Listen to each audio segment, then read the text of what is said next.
Oke, jadi bisa ya teman-teman, gaji bikin kita kaya, bisa ternyata Bisa, insya asal Allah ada bisa. rumusnya. Yes. Tapi yang paling menurut gue paling achievable adalah kita siapin dana darurat Mm-mm. 12 kali Mm-mm. uang pengeluaran bulanan, ya Mm-mm. kan? Plus Mm-mm. 50% dari aset kita adalah investment asset. Yes, betul. Apa yang bukan termasuk investment asset?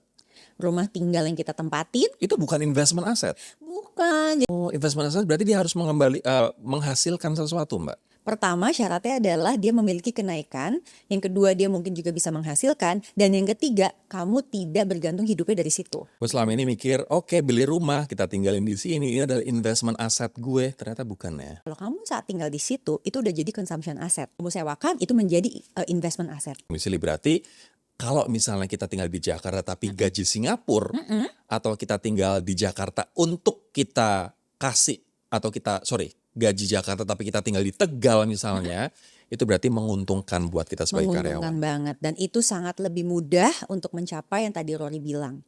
Nah, sedikit aja aku twist tentang orang kenapa sih mau jadi pengusaha lah apa. Karena memang faktanya kalau gaji sebagai karyawan Rory itu memang tidak bisa instan. Semua itu tercapai itu prosesnya panjang.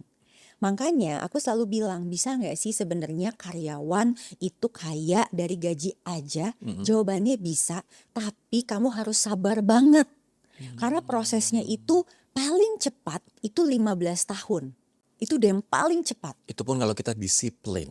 Disiplin dan memang karir kita bagus. Oke. Jadi pada saat kita memang hanya mengandalkan itu, memang at a very minimum butuh 15 years, 15 tahun, which is orang ngelihat, wow, kalau misalnya dia jadi pengusaha atau misalnya wah jadi influencer, content creator atau apa ini itu, bisa dapat ini dalam 5 tahun. Makanya keluarlah tuh konten-konten 100 juta pertama saya, 1 miliar pertama saya gitu. Itu kan akhirnya membuat orang jadi pikir, kalau saya nggak dapetin 1 miliar dalam sekian tahun, berarti saya gagal dong. Yeah. Padahal enggak.